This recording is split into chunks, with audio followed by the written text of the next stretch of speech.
Here's the model with the iconic warm costume, the one her die-hard fans humor as the Queen of Halloween.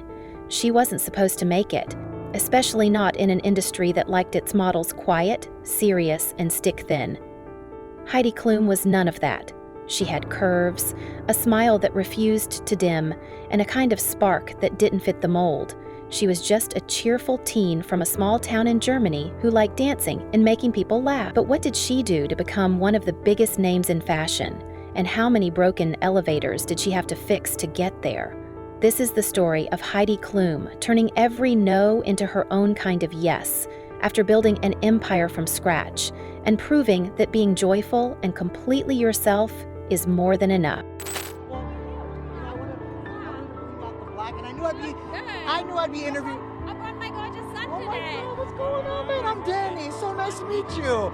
He's getting so tall. Hello. Okay, what's it like to be here with Mom tonight? It's amazing. I mean, it's my first time here with her on the red carpet, so it's a great experience. Great You first look like you're experience. so chill and relaxed. He loves about it. music, you know, so I thought, come along. How fun is that? I love it. It must be nice to have him as your date. Yes, totally. Right? Yes, my husband was exhausted from, from Cannes. I was like, all right, I know who's gonna step in. Does your mom ever sleep? Because she is around the world, back and forth all the time.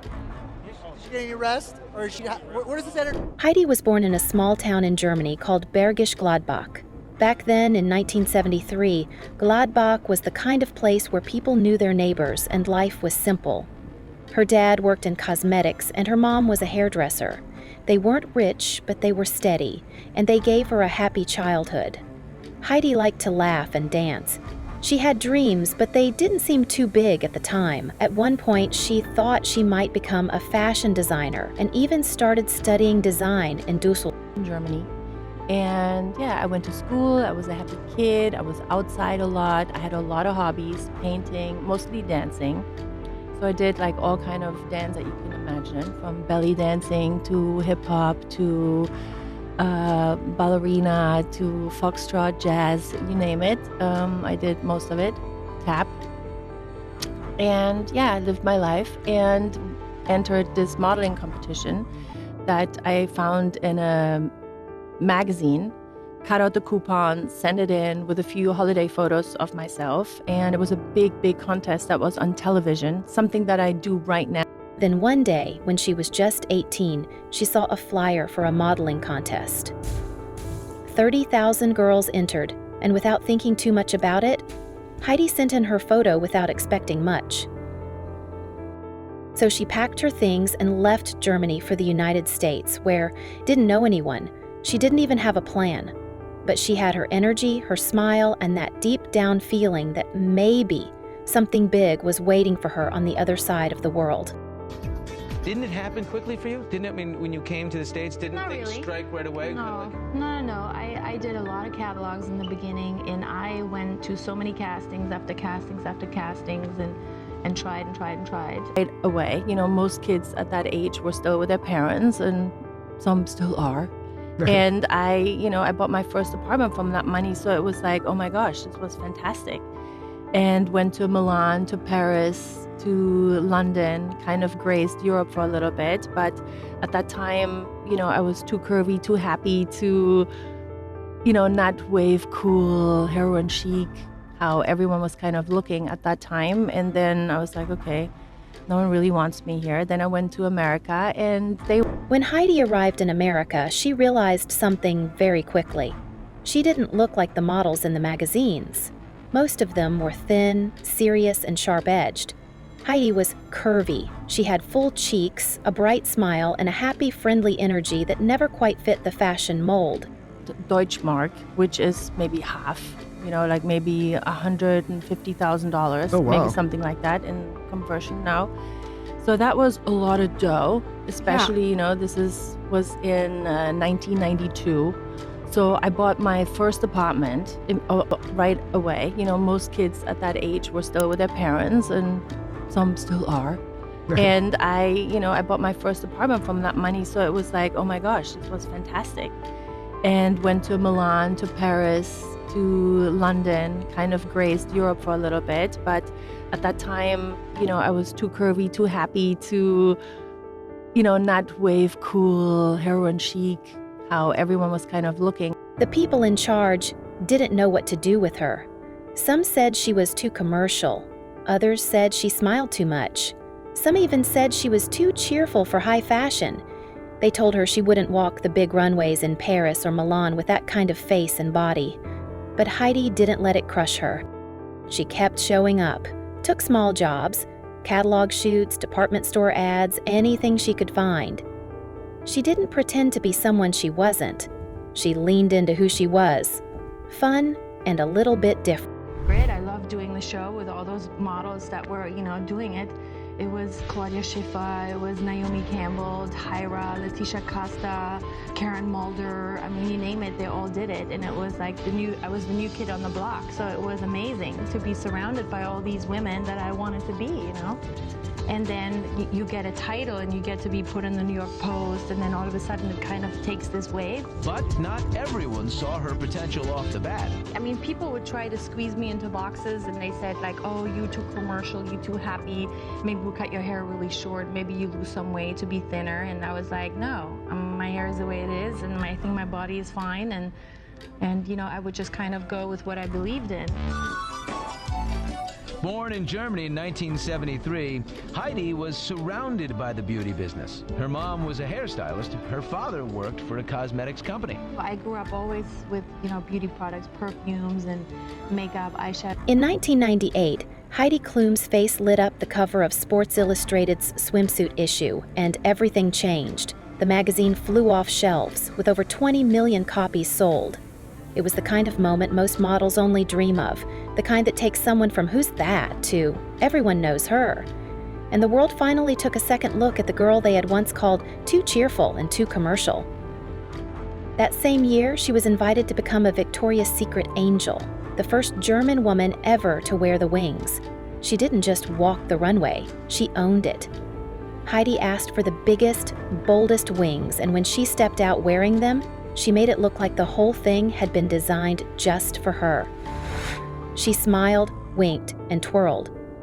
While others tried to look mysterious or distant, Heidi was playful, reminding everyone that fashion could be fun, and she did that for 13 years.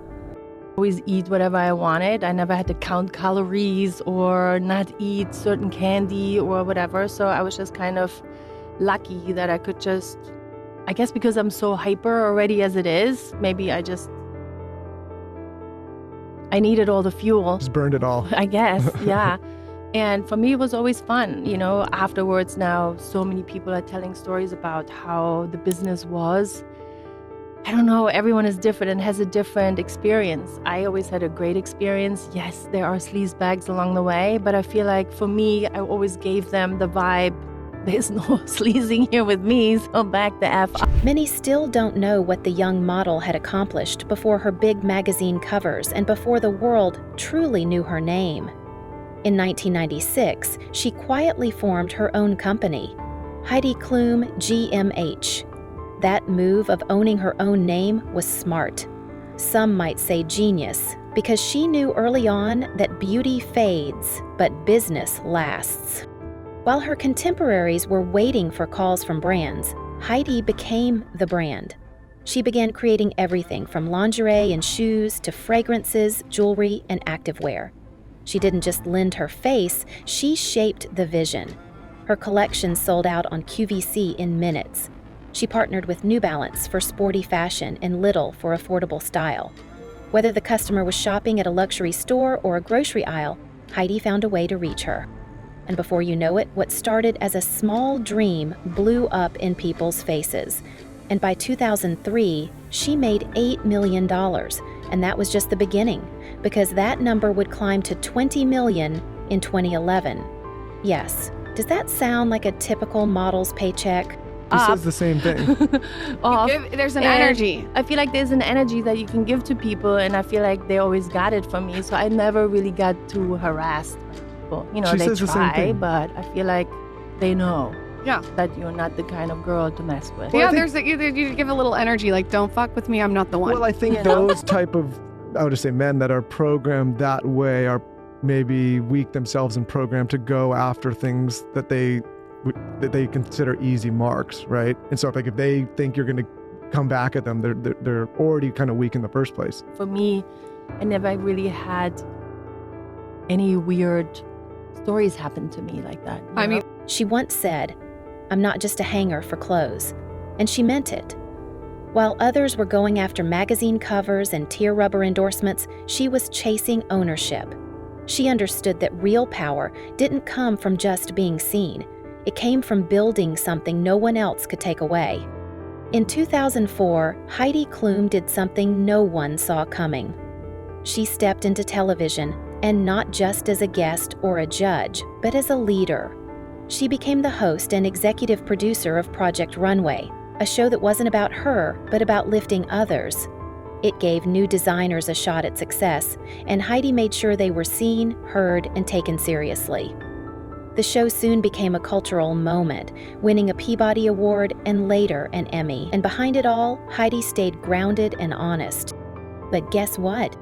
She didn't stop there. She went on to become a beloved judge on America's Got Talent, bringing her charm and sharp eye to an even wider stage. Then came Making the Cut, another hit, this time with her friend Tim Gunn by her side. And let's not forget Germany's Next Top Model, which she built into one of Germany's biggest TV franchises.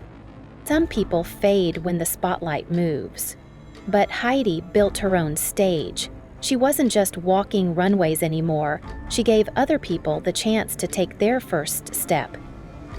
But being a model is one thing. Being a lover and a mother is something else entirely. Her personal life has been on display for years. Her relationships, her breakups, her blended family, the entire baggage. Heidi Klum met English singer and songwriter Seal back in 2004. They were married from 2005 to 2014 and share 4 children together, Linny, Henry, Johann, and Lou. Later married German musician Tom Kaulitz in 2019 after dating for a year. Well, Jesse, kudos to Heidi and Tom for being able to keep this secret for the last 5 months, but it sounds like they're ready to celebrate. The newlyweds will have their second wedding aboard a friend's yacht off the island of Capri in Italy. Now, the island holds a special place for the pair. Our source says it's where Heidi realized she was head over heels for the rocker despite a 17-year age gap. Now, Heidi and Tom first met in February of 2018, and according to their marriage license, got married 1 year plus 1 day after their first anniversary. Now, if you're wondering how they kept it a secret, the pair snuck away to a Beverly Hills courthouse and paid a $100 fee to keep the records totally confidential. Now, ceremony round 2 will be a small affair, according to a friend, who reveals the guest list will top out at about 100. Heidi's oldest daughter, Linny, is now following in her footsteps, modeling, smiling, and carrying the same energy her mother once did. But Heidi never pushed her into the spotlight. She waited until Linny was ready. That's the kind of mom she is. One thing everyone admires about Heidi, she's never been afraid to age in public. At 53, she posed again in her Victoria's Secret wings and said, "I'm not done yet." Not to prove anything, just because she means it. She talks about her body with pride, her wrinkles with love. She knows the world expects women to shrink with age, but she refuses to disappear. The fashion world hasn't always been kind. There were critics at every turn. Designers who dismissed her, voices that tried to silence her shine. Even Karl Lagerfeld, one of the biggest names in fashion, once brushed her off as bling bling and not a runway model. He meant it as an insult. But Heidi didn't bat an eye. In a world that tells women to tone it down, especially as they age, Heidi did the opposite. She spoke proudly about her body, wearing what she likes. That's what makes the difference. She doesn't chase cool or try to be what others want. Heidi Klum never asked for permission to shine. She just did. With her smile, her sparkle, and her fearless heart, she built a path that didn't exist before, showing to the world that you can be strong and kind at the same time, that you can wear pink, raise babies, run businesses, and still be taken seriously. See them all, and then I bring everyone, I whittle it down to 50, then the following week I whittle it down to 25 until I have 25 girls and 25 boys, and then they all come here and then I film it here in LA for the rest, for 3 months I film it here. So do you Because I have have my someone kids running here. your calendar? Yes. Like, is it in your calendar? And it's Jennifer, she's right next door, you met her before. So she's telling you where you need to go and where you need to be. Yeah, I mean, we do it together. Yeah, we make the schedule, so we sit together and we work on my, schedule that I have to do. Yeah, so my different shows where I have time in between. Now my son is going to a different school, so I'm going to have to go there, so I schedule all in. When I go to New York, when I have a fitting for my outfits. She has helped others rise, and she did it with joy. Whether mentoring new designers, building brands, or simply showing up as a mother and woman, she never dimmed her light. She never played small. Today, she's still out there, dancing on stages, laughing on red carpets, and reminding everyone that success doesn't have to be cold. It can be warm, fun, and full of love, the type of love she shares with Tom Collitz. Heidi didn't just survive the fashion world, she changed it.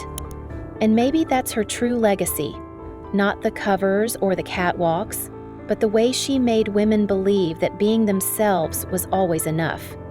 And that's a light that never goes out. What do you love most about Heidi Klum's style? Does her unique energy intrigue you in any way?